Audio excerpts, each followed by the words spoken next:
चढ़ती कला fast news. नमस्कार, मैं रचना शर्मा चढ़ती कला टाइम टीवी देख रहे सभी दर्शकों का स्वागत करती हूं। आप देख रहे हैं फास्ट न्यूज।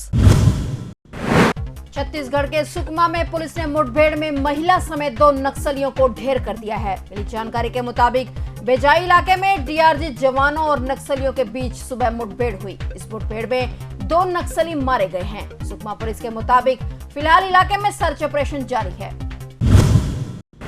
केंद्र सरकार ने बड़ा कदम उठाते हुए एलओसी पर टेरिटोरियल आर्मी की महिला अधिकारियों की तैनाती करने का फैसला किया है। रक्षा मंत्री राजनाथ सिंह ने प्रादेशिक सेना की महिला अधिकारियों को नियंत्रण रेखा पर इसकी इंजीनियर रेजिमेंट के साथ तैनात करने की मंजूरी दे दी है। रक्षा मंत्रालय ने कहा कि सिंह ने संगठनात्मक आवश्यकता के अनुसार प्रादेशिक सेना समूह मुख्यालय और नई दिल्ली में प्रादेशिक सेना के महानिदेशालय में स्टाफ अधिकारियों के रूप में महिला अधिकारियों की नियुक्ति को भी मंजूरी दे दी है। प्रादेशिक सेना ने 2019 से परिस्थितिक कार्यबल इकाइयों, टीए तेल क्षेत्र इकाइयों और टीए रेलवे इंजीनियर रेजिमेंट में महिला अधिकारियों को तैनात करना शुरू किया था। रक्षा मंत्रालय ने कहा कि इस अवधि के दौरान प्राप्त अनुभव के आधार पर टीए में महिला अधिकारियों के लिए और अधिक रोजगार का दायरा बढ़ाने का निर्णय लिया गया है।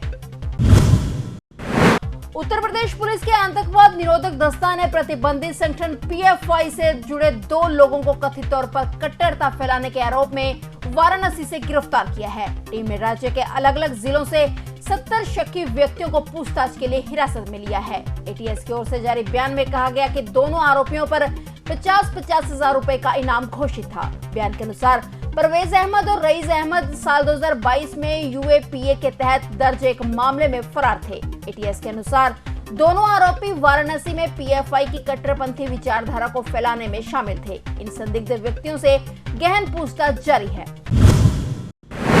भारतीय वायुसेना का लड़ाकू मिग-21 विमान आज सोमवार को सुबह हनुमानगढ़ जिले के एक गांव में हादसे का शिकार हो गया। अधिकारियों के अनुसार विमान के पायलट सुरक्षित हैं, लेकिन हादसे में कम से कम 2 गांव वालों की मौत हो गई। हनुमानगढ़ की जिला कलेक्टर रुक्मणी रियार ने बताया कि भारतीय वायुसेना का मिग-21 विमान डबली इलाके में दुर्घटनाग्रस्त हो गया। उन्होंने बताया कि पायलट सुरक्षित हैं और कम से कम 2 नागरिकों के हताहत होने की खबर है। हताहतों की संख्या बढ़ सकती है। विमान ने सूरतगढ़ से उड़ान भरी थी।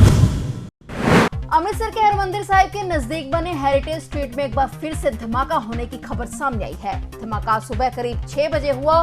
बताया जा रहा है कि अभी तक किसी के जानी नुकसान की सूचना प्राप्त नहीं हुई है। साथ ही बताया जा रहा है कि यह धमाका भी उसी जगह के आसपास हुआ जहां पहले भी धमाका हुआ था। फिलहाल मौके पर पहुंची पुलिस द्वारा जांच जारी है। बता दें कि 31 घंटों में यह दूसरा धमाका था। इलाके में लगातार दूसरा धमाका होने के कारण लोगों में दहशत का माहौल पाया जा रहा है। फिलहाल मौके पर बम निरोधक दस्ता पहुंच चुका है और पुलिस कमिश्नर सहित अन्य आला अधिकारी भी मौके पर मौजूद हैं। फोरेंसिक टीम भी मौके पर पहुंचकर जांच में जुटी हुई है।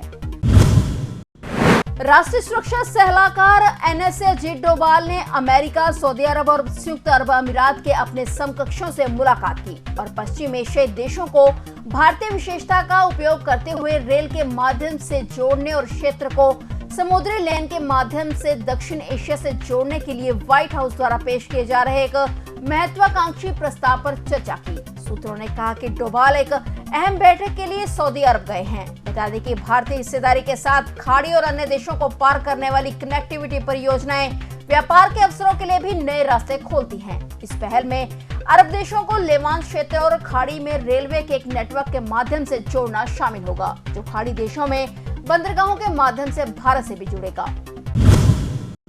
उत्तर प्रदेश में नगर निकाय चुनाव के पहले चरण का मतदान खत्म होने के बाद दूसरे चरण के लिए प्रचार तेज हो गया है। इसी को लेकर प्रदेश के मुख्यमंत्री योगी आदित्यनाथ ताबड़तोड़ प्रचार कर रहे हैं। आज सीएम योगी आदित्यनाथ बाराबंकी जिले के जीआईसी मैदान में पहली जनसभा को संबोधित कर रहे हैं। सीएम योगी जीआईसी मैदान में भाजपा प्रत्याशियों के समर्थन में एक जनसभा को संबोधित कर रहे हैं।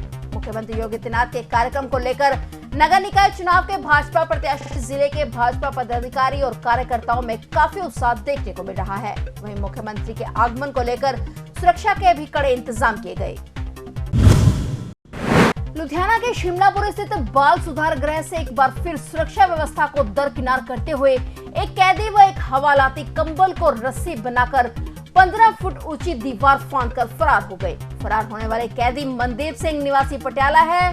यह किशोर बंदी एनडीपीएस एक्ट मामले में सजा भुगत रहा था, जबकि दूसरा हवालाती समीर कुमार उर्फ दाना निवासी अमृतसर अन्य मामले में बंद था। सूचना मिलने पर बाल सुधार गृह के सुप्रीडेंट तरुण अग्रवाल व शिमलापुरी पुलिस मौके पर पहुंच गई। फरार कैदियों को पकड़ में लाने के लिए पंजाब के कई थानों को सूचित कर दिया गया है। पुलिस ने बताया कि इनके साथ तीसरा साथी शिवम निवासी लुधियाना भी भागने वाला था, जो मौके पर ही पकड़ लिया गया। इस मामले में लापरवाही बरतने के आरोप में होमगार्ड जवान विद्यासागर व वीरेंद्र प्रसाद पर भी मामला दर्ज किया गया है। फिलहाल बाल सुधार गृह के आसपास लगे सीसीटीवी कैमरों से पुलिस द्वारा फुटेज भी खंगाली जा रही है, ताकि मालूम हो सके कि दोनों किशोर बंदी जेल दीवार फाड़ने के बाद किस वाहन में बैठ कर गए। बता दें कि 10 जनवरी 2018 को भी बाल सुधार गृह से 2 हवालाती बैरक की ग्रिल तोड़कर बिजली की तारों के सहारे फरार होने में सफल हो गए थे। उस समय भी सुरक्षा की कमी की गाज अधिकारियों पर गिरी थी, लेकिन आज भी स्थिति वैसे ही बनी हुई है।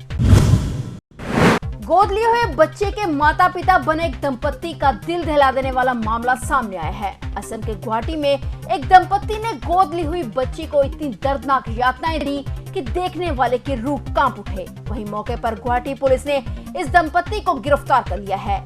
एडीसीपी सेंट्रल गुवाहाटी नंदिनी काकती ने बताया कि एक 4 साल की बच्ची को उसके गोद लिए हुए माता पिता ने छत पर बांध कर रखा था। इस मासूम बच्ची के शरीर पर जलने के कई निशान और चोटें भी पाई गई हैं। इसके शरीर पर निशान भी मौजूद हैं। जानकारी के मुताबिक इस दंपत्ति ने बच्चे को बुरी तरह से टॉर्चर किया था। हालांकि बच्ची को रेस्क्यू किया गया है और माता पिता को गिरफ्तार कर लिया गया है। आगे की कार्रवाई जारी है।